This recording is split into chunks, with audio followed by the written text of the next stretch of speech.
Fail. You blew it! We're doing good today. Yeah, we are. Let's keep it going. How about this one's near and dear to my fantasy team's heart? Cell phone use in class. And of course, inspired by Emily. Emily. Emily couldn't get away from it. Nope. And I mean, I have to say, there have been a lot of times where I've kind of snuck around with my cell phone in class. I mean, sure, everyone does it. Like looking at the time, sometimes reading like a text. If you're really ballsy, maybe you're sending a text. But I'm not the person who's just chilling. I'm just like over here hiding, like by my side. Yeah. Kind of doing it like while I'm paying attention. But like, is wrong. I know it's wrong. But I still do it. I think I have more of a problem with the people with the iPhones. Or Why? like the smartphones, I guess now. Because like, especially if they're sitting in front, like you can tell like when they're kind of looking. They're doing a lot more stuff than simple. Like I would say that there's like kind of some acceptable like I'm just gonna take a few seconds and just like see if somebody just called me, maybe it's important. But like when you're like browsing the internet instead of, like I feel like that kind of crosses a line. I mean, in general, if it is obvious that you're using your cell phone, so as to say that you are either looking into your pants or you're looking down at your desk, not at a book, but looking down at your desk. Or maybe even not a book because your phone's hiding in your book because you think you're clever. In the book. If it is obvious that you're using a cell phone, then you're doing it wrong. As a future teacher? As a future teacher, I can't wait. I can't wait to see someone using their cell phone in class being like, "You're an idiot. I invented that. My generation invented that." That's true. Yeah, and I'm going to take your phone. We are going to be like the first generation of people who. I can't wait to just take the cell phone and be like, you got to learn a new trick because this isn't good. You know what I saw? And I can only imagine what the cell phones are going to be like when I become a teacher in a few years. They're probably going to be like iPhone 10. Text with your mind. Yeah. Probably. I saw a kid who like had his sweatshirt sleeve on his desk. His arm was tucked underneath the sweatshirt going like this. I was like, that's pretty creative. The most creative, well, I mean, it wasn't, this was back when, like, you didn't really have texting, but, like, the iPod, when it came out, there was the trick of having the iPod headphones inside the sweatshirt with the hood up. Yeah. Yeah, I thought that was pretty clever. That's why that's what instigated the no hoods during class rule. Yeah, that was it. Basically, that was the cause. And like hats, you could see it sometimes people would like go up and like tuck it in the hat. Yeah.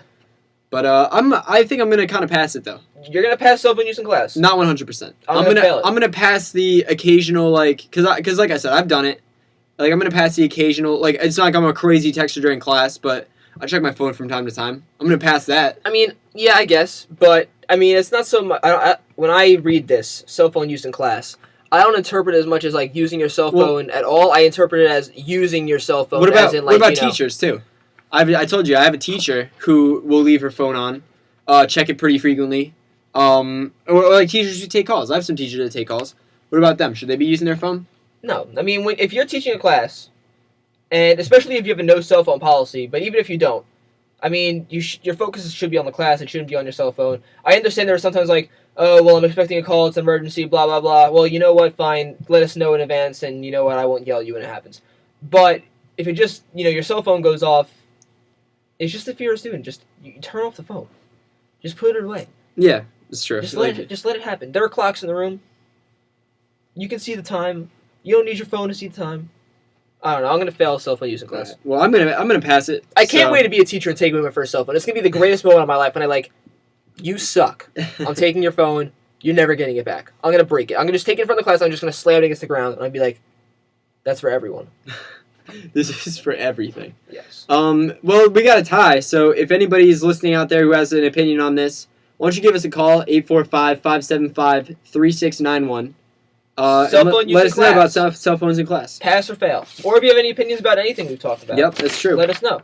That's the idea. Maybe you have some cool body piercings you want to tell us about. Yeah, and you can defend them. 845-575-3691. Love to hear you. All right, last one, Scott. This is, I guess, more of just it's. I saw this on my sheet and I chuckled a little bit because how I wrote it. It's kind of a thing that I guess follows me around. Is for some reason like older, usually gentlemen, for some reason are very interested in me, in like a weird way. I mean, I think it's predicting Scott's future. It's like a lot of like weird, like almost. Like it's just weird, and like I've had a lot of times where like older men have come up to me and like kind of invaded my personal space, in like a not like kind of a borderline inappropriate way. Like the dude who put me in a headlock at Goodwill. Yep, that's the thing that Joe was there for. There've been like a couple like other instances. a guy who just put a crown on my head at Burger King one time and said I could be the king. Like, just like some very weird stuff always seems to happen. But then I had this one professor who, for some reason, like, we're sitting in kind of like around a long table in one of the rooms at Fontaine, and he keeps like putting his hand on my arm. And it's not like inappropriate. I'm not saying that this professor should be like in trouble for it, because like I get it, like, friendly guy getting involved in the conversation. I'd probably do the same thing. No, you wouldn't. But you think that that's okay? To touch a student?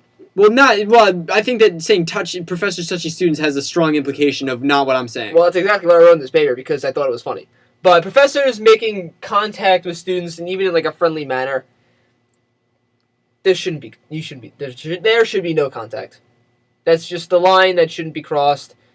Just even for the professor's sake. It's just, you don't want to do it. It always like surprises me too, because you never see it coming. It's a very fine line between appropriate and inappropriate. Because, I mean, I could be touching your shoulder, but you can move and I'm on your boob, and all of a sudden that's sexual harassment. Yeah. And it's not my fault. It's actually a valid point. Actually, it is my fault because I put my arm on you. Well, yeah, of course. But like, you're right. You as a teacher, you should be trying to protect yourself from, especially in the world that we live in today. Your students are 25 people who can ruin your life. That's what your students are. And it's as simple as that. I mean, I'm going to be a teacher. No, I'm not going to be touching my students. I'll be afraid to give them a high five. Because you never know what that high five is going to go. You never know. Yeah, you never know, like, with that video. All of a sudden, it's going to turn into a low five. And you know where that low five is going to go? Right into someone's pants. Because that's what kids want to do. They're like, oh, let's get the teacher to slap my... Yeah. No, I'm not doing that. I never had that phase as a student, but... well, you know what? Neither did I, but it's going to happen. It's probably those crazy true. Kids, those new generations, they're going to find new things to do. Yeah, I agree. They're all out to get us, Scott.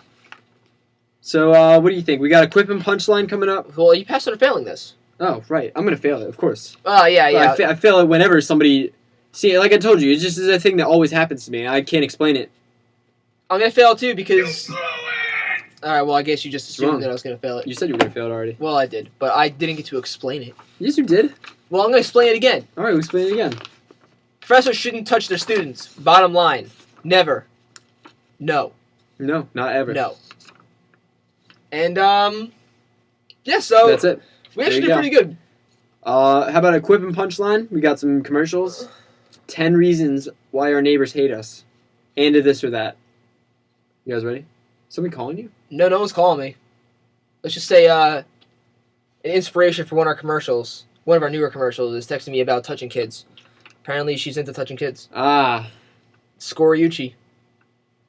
She's scoring alright. Actually, listen, yeah, I know. She missed the commercial about her. She did. That's alright. She'll get it next week. She'll hear it someday. Alright, so let's get to this next commercial. Chet? Alright, here we go. Chet?